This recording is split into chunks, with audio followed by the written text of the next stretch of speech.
Hi, I would like to say hello, ladies and gentlemen. This is Eddie Marcus again, spokesman and advocate of basic human rights for all people. Looks like I've had a 2-day break of posting nothing, and I know you're glad I'm back. I was thinking, ladies and gentlemen, what message that I have received that I haven't gotten much time to talk about. I've said something, but I haven't gotten a chance to really talk about it. And I was looking for a message that would kind of indicate why we are continuously in the position that we're in, and it's a position that is not new to us. And I'm reminded about what's going on in America today. And I'm going to take it, say, 40, 50 years back from today. And whether we're going back 50 years or whether we go back 50 years and come back this way, we find that the same problems are existing. We find that we have a system, a social system, an economic system, a constitution-led system that allows the people to engage themselves in the process of life as determined by that constitution, which was written hundreds of years ago by some people that sometimes people call them favorable and sometimes they're not favorable. In fact, some they were favorable to and others they weren't. So we had a constitution right now that people in this country are supposed to follow, whether they appreciate the founding or not. And so whether we are supposed to, when I say we, I'm talking about those who perhaps are not so excited about it, got to go through these things. They still got ideas. They still got something to say. And for me, I would like to say, in comparison with then and now, especially as close to it as I am, I'm the kind of guy that care about people. I'm the kind of guy that from the time I was 38 years old, and you can see I'm a lot older than that now, I began to advocate for Americans and people of the world. I basically began to advocate for human beings on earth. It didn't make sense to me really to try to say, I'm going to advocate for this individual, and then all the rest of the people I don't advocate for. Or I'm going to advocate for these individuals and all of the rest of the people. So I asked myself, why would I advocate for these? What do I advocate for? What is so important that I'm trying to say to them or for them? And once I determined that, and it's no big problem, then I determined to do that same thing for all Americans and for people all over the world. And as I think about it, I'm saying, well, now, what is it? I'm thinking about what is that people want. I know that people want to be satisfied in life because I want to be satisfied. And that satisfaction means being able to have your needs met, your wants met, and your desires met when you need them, or want them, or desire them, or crave to have them done. And they're there for you. That's me. I want that for me. And I believe every human being, if they got in a sense like me, they would want that as well. But I don't stop there. I, for me, want to live in peace. I don't want to fight anyone. I want to be prosperous. What I basically mean is the things that I do, I want a positive result. I want to be free to be me. I want, my friends, to live in joy. I want happiness in my life. And I'm believing every day. I think every American wants this. This is really what I think every American wants that. But most of all, in relationship to that, I want to live my dreams. It's one thing to go to sleep and start dreaming about what you wish or what you dream. You know how that thing goes. It's another to wake up and find out that you're in your dream. And it's a wonderful thing. So I want to live my dreams. I believe everybody got a dream that is theirs, is wonderful. Now, if you're in someone else's dream, it might be some strange stuff. But if you're in your own dream, I believe it's wonderful. I believe in your own dream, you got a God that loves you. I believe in your own dreams, your needs, your wants, and your desires are met. I believe that in your own dreams, you want to be free. You want to be prosperous. You want to live in peace. You want joy. You want your dream to come true in your own dream. So we're still going the same place. We're still on the same path. But then I'm thinking about what would that entail, but not be limited to. Just to name a few of the things that that I would like that are common amongst all of us, like food, clothing, shelter, education, healthcare, transportation, infrastructure, and all of the things that's made by the hands of man. Oh God, look at that stuff, ladies and gentlemen. I really look at that. And then I think about all the resources of the earth, the resources that are used to do all the things that have been done on earth, and all the things that's going to be done on earth. The resources were here when man came here, whether they were in the earth, above the earth, or on the earth, whether they were seen or unseen, they were here. We didn't, and God, and a power that created the earth, made sure that that was available. And that is the stuff that we use.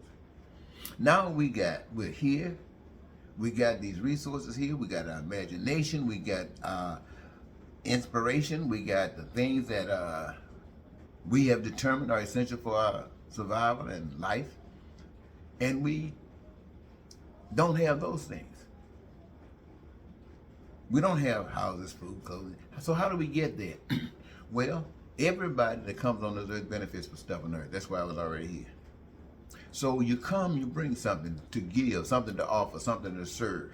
So what you really do is you participate in creating those things that you require for your dream. And you start with the one thing that gives you the greatest joy.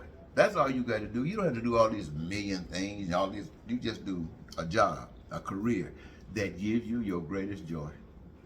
And it's like the earth, like the trees that already grow, the grass that already grows, we got here. The air that blows, the water that flows, even before we got here.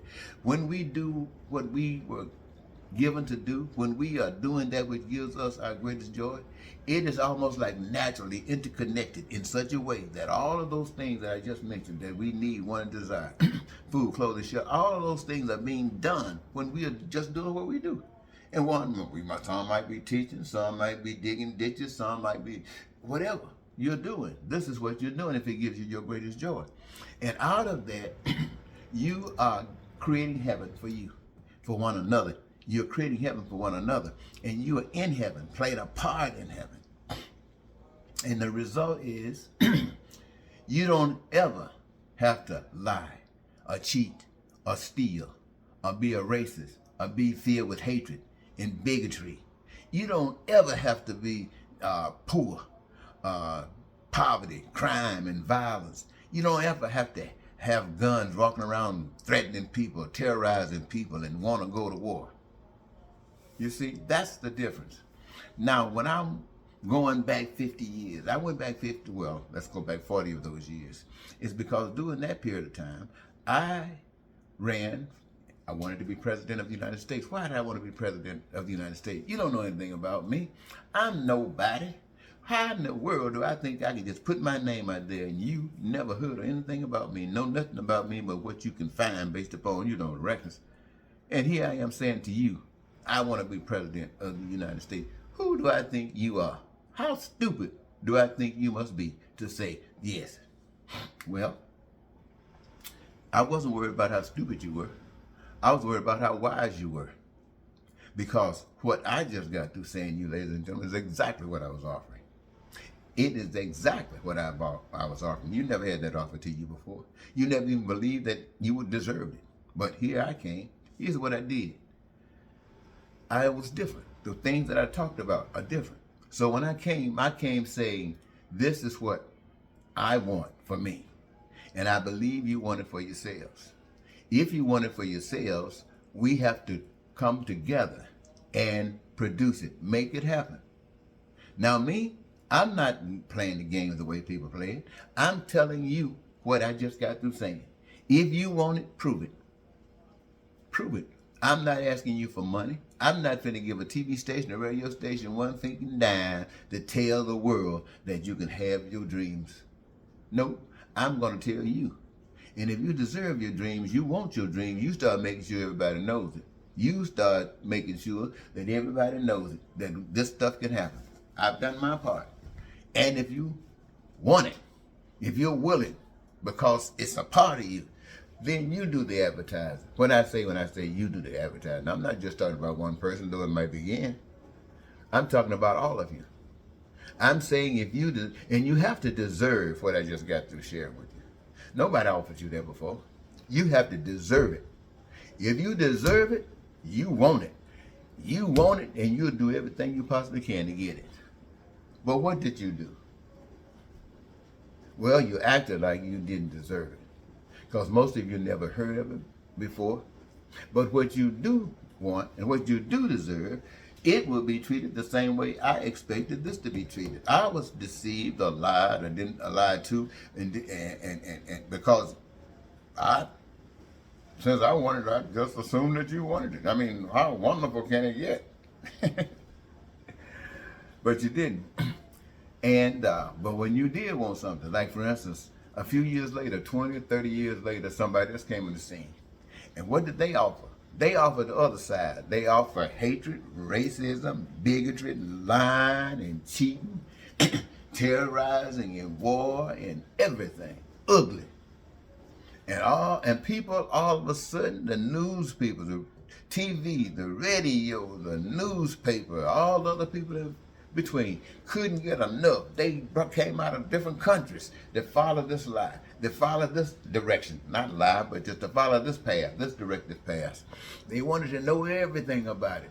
This guy was running for office just like I was. He didn't have to raise any money that much because he was getting free advertising. People were making money just because he was out there doing what he was doing. They were using what he was doing. They used it to make money other kind of ways. And wow. Nothing that I was talking about was implemented in these guys' talk. You had to find a job. You had to work hard. You had to kiss boots to find a decent job. You had to go into debt and loans trying to get a home. You had to borrow. You had to do all kinds of things just to try to live and was still in debt. And then you needed insurance so you die, maybe you could be buried. And if you didn't have the right kind of insurance, your family was in the hawk for having to pay them bills and stuff that you left. It was just pure OD hell. But you couldn't get enough of it. And to this day, ladies and gentlemen, since 2015, they have not stopped. This man has been president and lost, and they still treat him the conversation has changed a little bit though, but he still got that camera. And the things that I'm telling you about, that I've been telling you about for 30, 40 years, the things that if you're listening, you might have heard a few minutes ago, they're not going to tell you about that. You're not going to hear a damn thing about that. And you know what? You're not going to pick up the telephone and call anyone. Why? You know why, I just got to tell you. Because you don't deserve it. Now, why don't you deserve it? You say, why don't you deserve it? You didn't ask to come here, but you're here. You came here where things were already going, and they weren't going the way I just got to describe them. All you could do was see and experience what you did. And it played a role in molding you to be unworthy of what I'm talking about. So how do a person like you who's unworthy of what I'm talking about get worthy? Well, there are a couple of ways. One comes from pain, suffering. I mean, so much pain, so much suffering, till that pain and suffering moves you to God. I don't know what that basically, how that's done, but it moves you to God, to that power that you can't see, that gives you what you need. Or you fight. You literally play their game. And what you do, you end up still in the same position. Because this thing, what I'm telling you about, is no game. This thing is real. This thing is real. And you have to be desiring it, deserving it to get it. That's basically why when people talk to you about heaven, they talk about going to heaven. Going to heaven. That's a place where people have expressed themselves. They've made their choice. And that doesn't mean everybody dying going over there. No, that means when you are following and exercising the principles. And nobody knows that but God. And you made it. So, bottom line, you don't deserve peace. At least that's what you say. You don't deserve prosperity for all. That's what you say. You don't deserve to have your needs met. At least that's what you say. You don't deserve to have your wants or your desires met. At least that's what you say. And you don't deserve to be liberated from the pain and suffering that is experienced in this country and around the world. At least that's what you say by your actions. And so, ladies and gentlemen, I just thought I'd take a moment. I used to be pissed. I used to be so mad, like sometimes I hear Geno Jennings on soapbox trying to get these Christian people straight.